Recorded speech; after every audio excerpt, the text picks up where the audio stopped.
Hello, and welcome to Starbound. My name is I Am Duck, and I'll be your narrator. If you enjoy human-created HFY stories and want to support us, we're on Patreon now. You'll also get access to exclusive stories you won't hear anywhere else. Link is in the description. Now let's get into it. The cleanser had taken 4 solar cycles to design. Bayerink had spent most of them 3 decks below the observation platform, in a laboratory assigned to him alone that he had never once opened to a colleague. Macrophage science operated through competition, not cooperation. Competing teams, competing resources, competing models, each working in a proprietary silence toward the same objective with no knowledge of the other's progress. The best solution rose through that pressure the way anything pure rose, by surviving what the inferior versions could not. Bayerink's team had worked through 847 failed iterations before the 848th held. He was not certain how many iterations the other teams had managed before he had been summoned to present his results to the Command Assembly, and the others had been dissolved. It did not matter. His had held. He stood on the observation deck of Purity's gaze and watched the telemetry feed from the atmospheric deployment drones. The ship hung in high orbit, close enough for detailed surface observation and far enough that the target world filled the forward viewports in a broad sweep of blue and white, wrapped in the active, poorly managed cloud cover that Bayerink had come to associate with an undisciplined biosphere. Dozens of drones moved through the upper atmosphere below him, releasing the cleanser in quantities that were, by any honest measure, generous. Each drone seeded monitoring nanobots alongside the cleanser, built to descend with the agent and report concentration data from the lower atmosphere for as long as their charge held. Bayerink had not needed to be generous. He had simply been thorough. The macrophage had not always been what they were now. Bayerink knew the history, though it was not the kind one lingered over. Thousands of solar cycles ago, their world had carried the same biological noise as the one below. Competition, entropy, the constant contamination of an unmanaged living system. They had corrected that. First the pathogens, then the vectors, then the broader ecology. Quietly and methodically redesigned until their homeworld ran with the efficiency of a system liberated from its own worst instincts. Bayerink had grown up on that world. He had never been ill. The humans had not done any of this. That was visible even from orbit. A world of uncontrolled biological sprawl, teeming with contaminants and biological hazards that his own kind had long since eliminated. They had the same starting conditions. They had simply never done the work. The cleanser was not punishment. It was correction. Commander Orelin came to stand beside him at the viewport. The commander was tall even by macrophage standards, the joint lines at his neck and the backs of his hands tracing faint, dark seams against pale, ivory skin, carrying the composed, almost architectural quality that their kind held through bearing rather than effort. His wide, flat, opaque eyes were on the world below. His expression communicated nothing. Elegant, Orelin said. Bayerink considered the word. Elegant was not inaccurate. The cleanser had been designed with a fidelity that bordered on artistry. Binding sites, receptor targets, zero cross-reactivity with any other terrestrial organism. The humans would be removed. The world below would continue intact, its biosphere preserved in full, uncontaminated and entirely unaware of what had been done on its behalf. There was satisfaction in that. A clean result was its own form of honor. Elegant, Bayerink agreed. Among other things. 14 minutes into the deployment, the nanobot telemetry confirmed concentrations across all 43 target zones were reaching modeled thresholds at ground level. The agent was spreading as designed. He noted this with the satisfaction of a craftsman whose work had been executed correctly, and began preparing the Cycle 20 projection updates. Aurelin stayed long enough to review the initial figures, pronounced himself satisfied, and left for other business. Bayerink barely registered his departure. He was already running the projections. Several cycles passed. Bayerink sat in the analytics laboratory and stared at numbers that did not match the other indices. Infection had been confirmed across all target zones within the first cycle, spreading on every projected vector. The nanobots had dissolved on schedule, as designed, leaving no recoverable trace. From that point, his data came entirely from the humans themselves. The mortality data was substantial. Tens of millions of confirmed infections across the target world's major population zones. Fatality rates consistent with the cleanser design parameters. Societal disruption measures in every indice his surveillance systems could capture from the human comms. By any previous framework for civilizational fragility, the human world should have been fracturing along every available seam. His model had predicted it clearly. Organized governance failing by Cycle 15, resource distribution collapsing by Cycle 20, the remaining population too fragmented and depleted to mount any meaningful coordination. Total societal dissolution within 80 cycles. The mortality curve was flattening. Not dramatically, not at a rate that contradicted the underlying infection data, faster than his models had accounted for. Measurably, undeniably, persistently faster. Bayerink sorted the intercepted human communications by frequency and source. The same designations repeated across hundreds of separate transmissions. WHO, CDC, something called the Pandemic Response Initiative Global. He cross-referenced them, international governance bodies, medical coordination networks, structures that his pre-deployment analysis had categorized as too politically fractious to function under genuine systemic pressure. They appeared to be functioning. He pulled visual intercepts, purpose-built quarantine infrastructure, erected in what his timeline indicated was a matter of rotations. Mass production of personal protective equipment distributed through supply chains that should, by Cycle 10, have collapsed entirely, and threaded through all of it an open research network. Human scientists sharing findings publicly, in real time across national and institutional boundaries, competitive organizations pooling their work without apparent restriction or negotiation. Macrophage science did not operate this way. It never had. The concept was not merely alien to him, it was by any logic he had been trained to apply counterproductive. Threaded beneath all of it was something his surveillance architecture had no category for. A massive surge in distributed computing traffic originating from what his systems classified as civilian machines. Millions of them, globally, with no institutional affiliation and no command node, spontaneously pooling idle processing capacity toward the same biological problem from millions of separate sources. Simultaneously, Bayerink logged it, filed it, and moved on. A name surfaced repeatedly in the coordination traffic. Florian Nachtigall.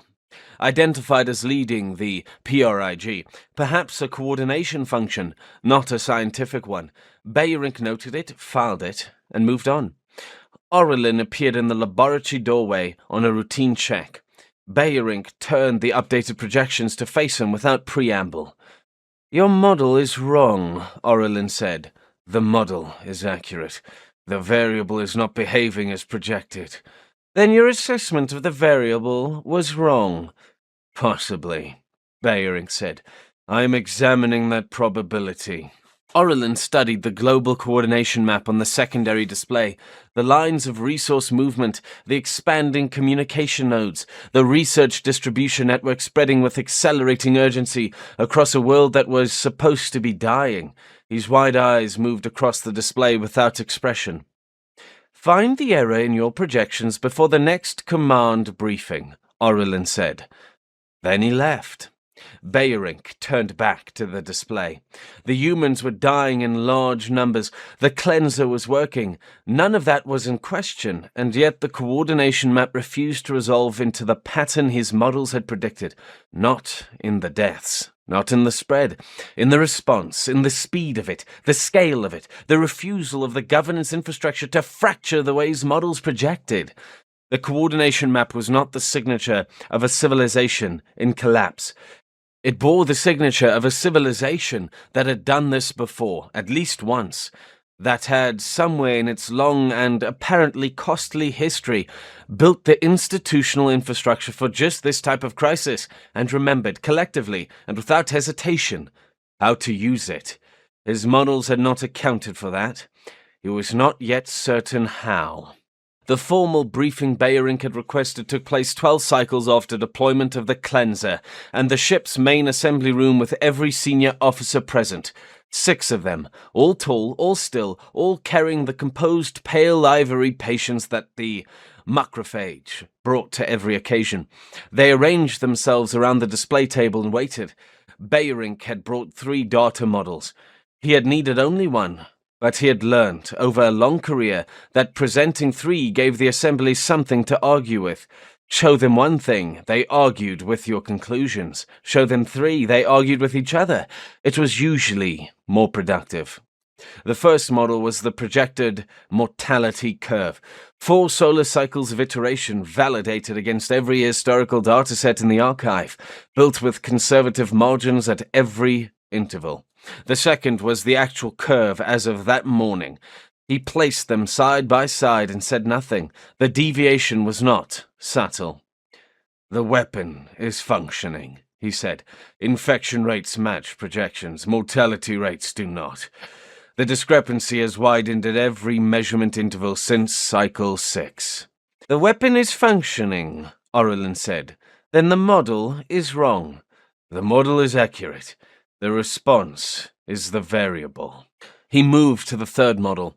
What followed required careful explanation, and Bayerink gave it without editorializing. The Open Human Research Network, the international medical bodies, the quarantine infrastructure assembled in rotations, the public sharing of data across institutional and national boundaries. He had traced the correlation between the network's expansion and the widening mortality deviation. The humans were working against the cleanser cooperatively, at a speed his models had not indicated was possible because he had not considered cooperation a meaningful variable. The assembly absorbed this in the way the macrophage absorbed everything unexpected, with the stillness of people who were recategorizing rather than reacting. Bayerink had always found this quality useful in scientific environments. He was finding it considerably less useful now. "They are sharing their research," said one of the officers. "Openly, with competitions." "Yes." "Without negotiation, without propriety protections, as far as the data indicates." The officer looked at Bayerink as though he had described something physically improbable. Bayerink understood the reaction. It had been his own when he had first confirmed it. Macrophage science advanced through rivalry, through the friction of competing interests, the pressure of exclusivity, the quality that emerged only when inferior alternatives had been eliminated. Open sharing was not merely inefficient, it was, by every framework Bayerink had ever been trained to apply, the mechanism by which you lost. He was beginning to suspect that the frameworks had gaps in them, and yet he could not articulate them. The logic was internally consistent. Competition eliminated inferior solutions. The field advanced. The archive bore it out across centuries. What the archive did not contain was a single instance of open collaboration deployed against an existential threat, because the macrophage had never needed one.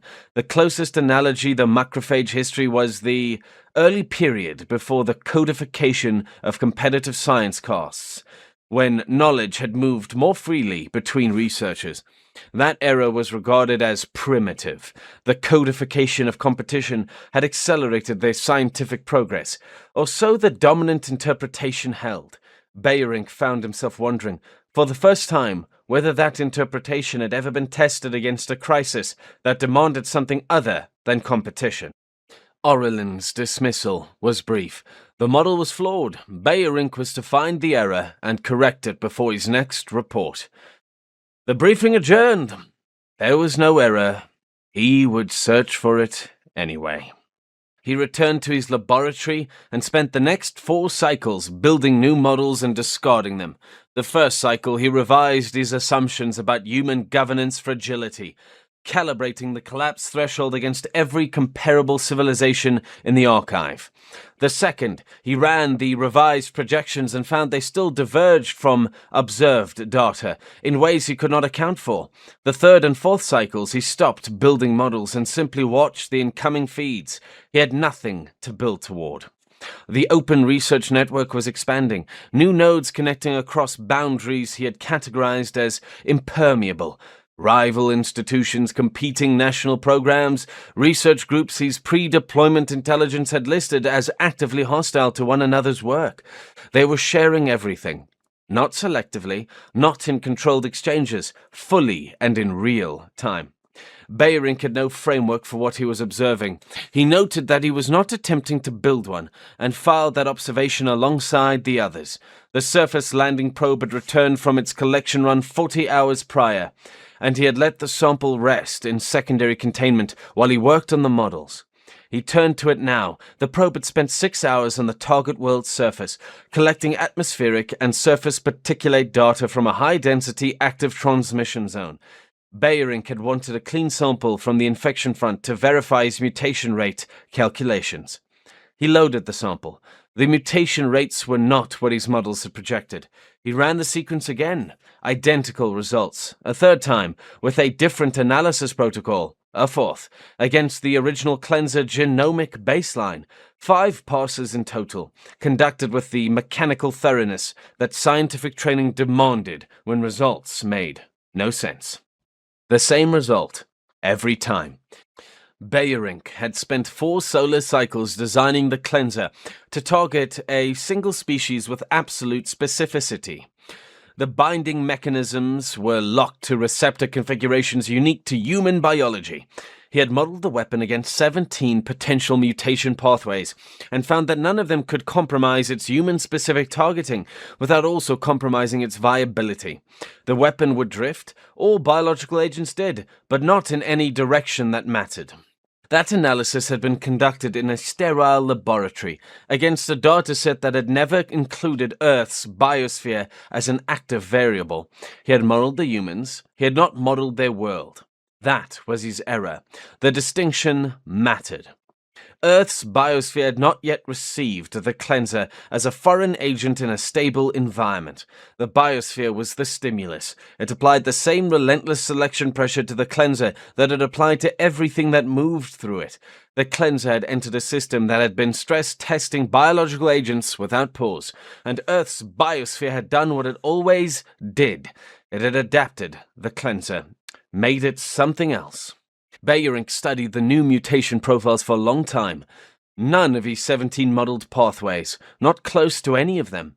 Something that had emerged from the intersection of his weapon and a biosphere unlike anything in his reference data, a result that his sterile laboratory had been constitutionally incapable of predicting because the variable that produced it had never existed in his people's experience. The new configurations were stable, not drift, selection. Something in Earth's biosphere had tested his weapon and these variants had survived, which meant each of them had found something to bind to. Bayerink was still working through the binding profiles when the alarm cut through the laboratory.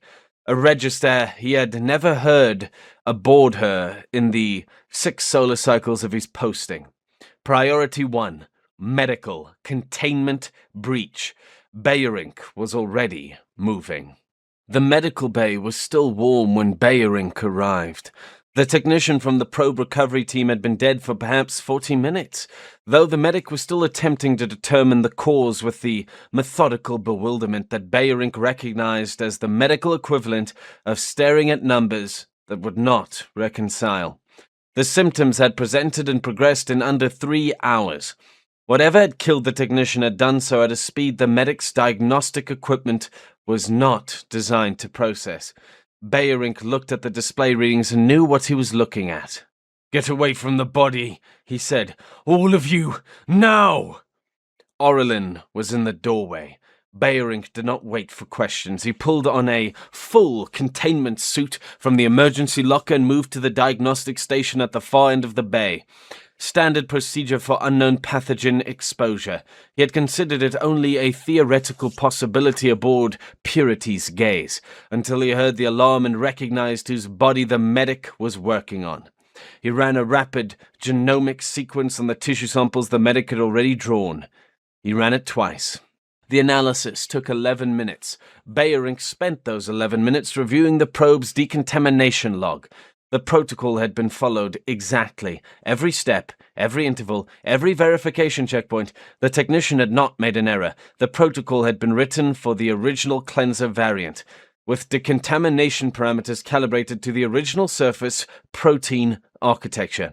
The mutated strains' altered surface proteins had passed through it undetected because the protocol had been designed to detect something that no longer existed. The protocol was not wrong. It was written for a weapon that no longer existed. The analysis completed. Bayerink read the results, set down his data slate, and read them again.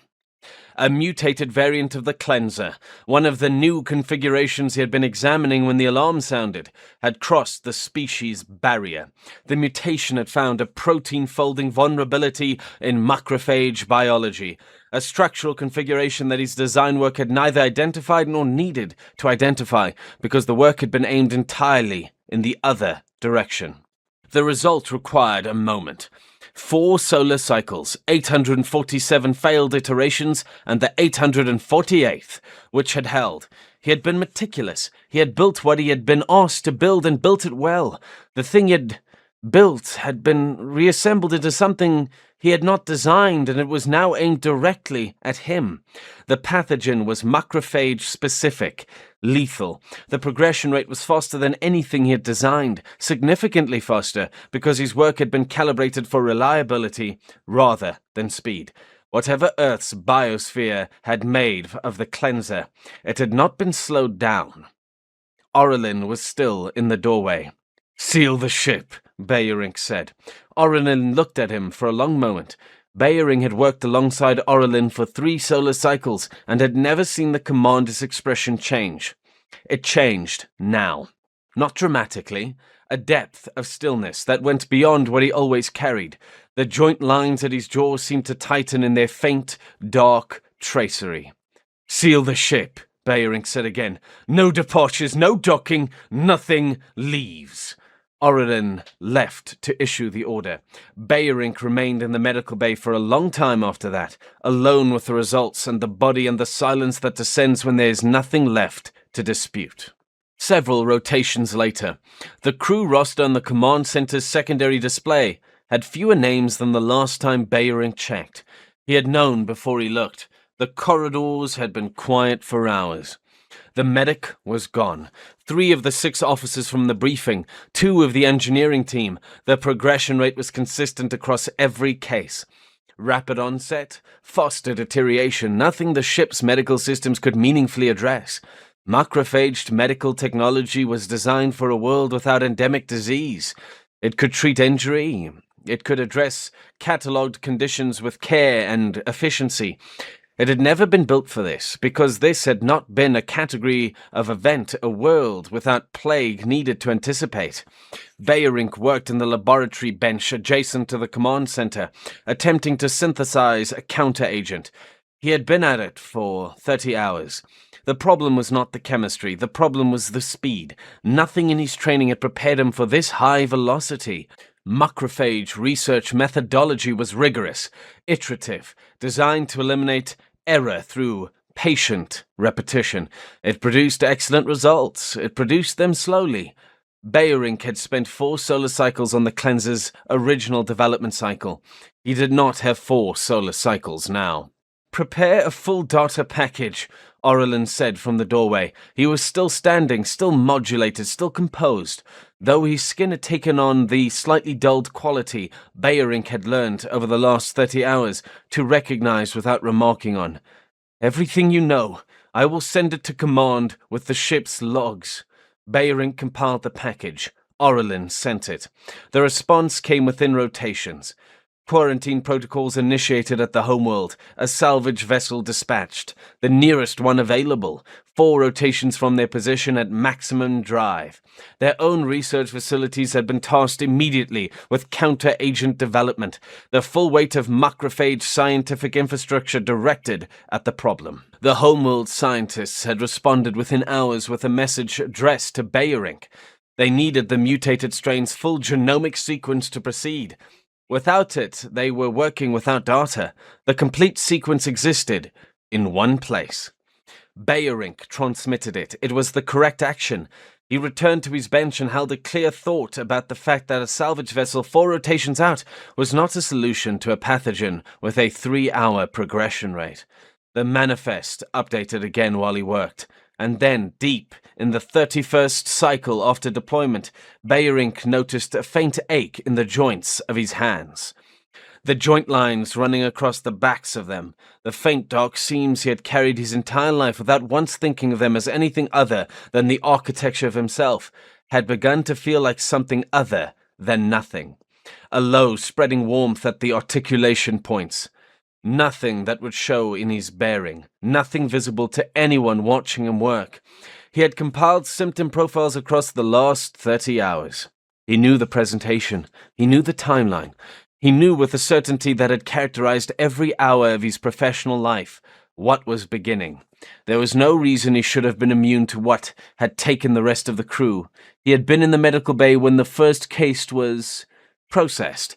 Before the suit, before the seals. His exposure, though, had been indirect, ambient, not direct contact. The progression would be slower. He had known this was coming. He had kept the knowledge in a separate compartment, the way a virologist learned to keep such knowledge, and had worked.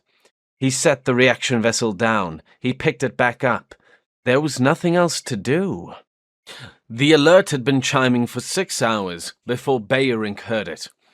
He had been at the laboratory bench, or on the floor beside it, or somewhere between those two states for most of those 6 hours. The ache in his joints had become something considerably more than an ache.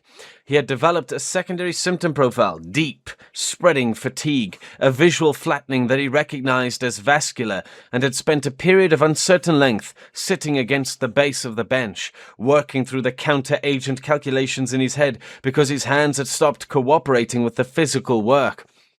The calculations were good. He was increasingly confident they were good. He had no mechanism to act on them. Orelin was on the bridge. Bayer Inc. had checked on him 3 hours ago and found him in his command chair, barely conscious, his pale skin drawn tight across the joint lines of his face. Bayer Inc. had returned to the laboratory. There was nothing he could do on the bridge, and the calculations were still incomplete. He eventually registered the alert.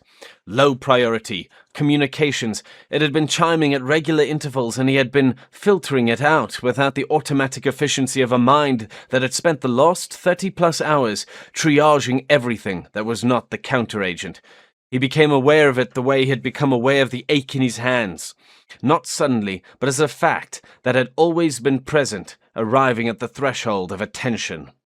There was nothing left to protect. He accepted it. Wide band, unencrypted, broadcast origin, the target world. Not a distress signal, not a weapons lock, not a communication in any format that his systems recognized as standard transmission protocol. An immense data package, a bandwidth commitment requiring deliberate resource allocation, structured in a format that his systems passed without difficulty, and which resolved on his display into a header he read once and then read again. Project Nightingale. cryptic pathogen X1 vaccine, and variant Z counteragent. Complete research record and synthesis protocols. Open distribution unrestricted. Variant Z. Bayerink made it to the laboratory's comms console on the second attempt. The first attempt ended on the laboratory floor, and he spent a brief, unclear interval there before the part of him that had run 5 genomic sequence passes and rebuilt 3 models from a medical bay persuaded the rest of him back to vertical. He reached the comms console. He opened the files. Everything was there. The complete human research effort, structured in a format that appeared to be standard across their scientific institutions. Research logs including every failed approach, every discarded hypothesis, every dead end followed to its conclusion before being abandoned. Every failure was present, not dissolved, published. Data sharing architecture that allowed Bayerink to see not just the final results, the entire path to it. Every team, every institution, every contribution, publicly attributed and openly indexed. He had never encountered anything structured this way. Macrophage research produced results. It did not produce this. Whatever this was. He traced the variant Z counteragent backward through the research record to understand how they had built it. They had sequenced the cleanser early, very early, within the first cycle of its deployment, which meant they had been sequencing novel pathogens at speed before they had any reason to expect one. He filed that.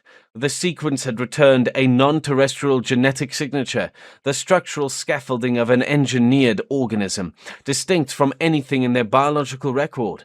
They had understood immediately that they were looking at a weapon, that the weapon had been built by biological entities, that those entities, being biological, had a biology. And then they had done something that Bayerink, for all his years of rigorous, thorough, and award-nominated work, had simply never thought to do. They had read his weapon in reverse. The cleanser had been designed to bind to specific human receptor configurations. To do that work, its molecular architecture encoded those configurations, encoded the exact shape of what it was targeting, the way a key encodes the lock it was cut to open. His weapon carried, written into its own structure, a description of what it had been designed to destroy. The humans had read that description, had derived from the cleanser's binding mechanism sufficient information about the biology of its makers to model their relevant receptor profiles, had used that model to identify before the variant Z mutation had reached a single macrophage, the very vulnerability the mutation would exploit. The protein folding calculations that mapped that vulnerability had been distributed across the civilian computing network. He had logged in his surveillance feeds and filed it without category. Personal machines, donated processing capacity, millions of them. They had found the crack in his species' biology. They had known before his crew did. They had built the counteragent as a precautionary measure, as though the possibility that a bioweapon might mutate and turn on its source was simply a contingency to be managed alongside the others, as though this was something a species planned for. Because they did. The lead researcher on the variant Z counteragent, F. Nachtigall. He had seen that name before. It took a moment to place. The coordination traffic, the global network feeds, the name attached to the PRIG that had appeared in his intercepts, while his mortality curve was developing its anomalous resilience. He had filed it and moved on. He had not moved far enough. The last entry in the researcher log was a single appended line. Unattributed, added after the synthesis protocols had been finalized and the package had been prepared for transmission. We assume this was an accident. Do not let it happen again. The vaccine worked. Bayerink administered it at the laboratory bench and sat quietly while the vascular symptoms began to resolve.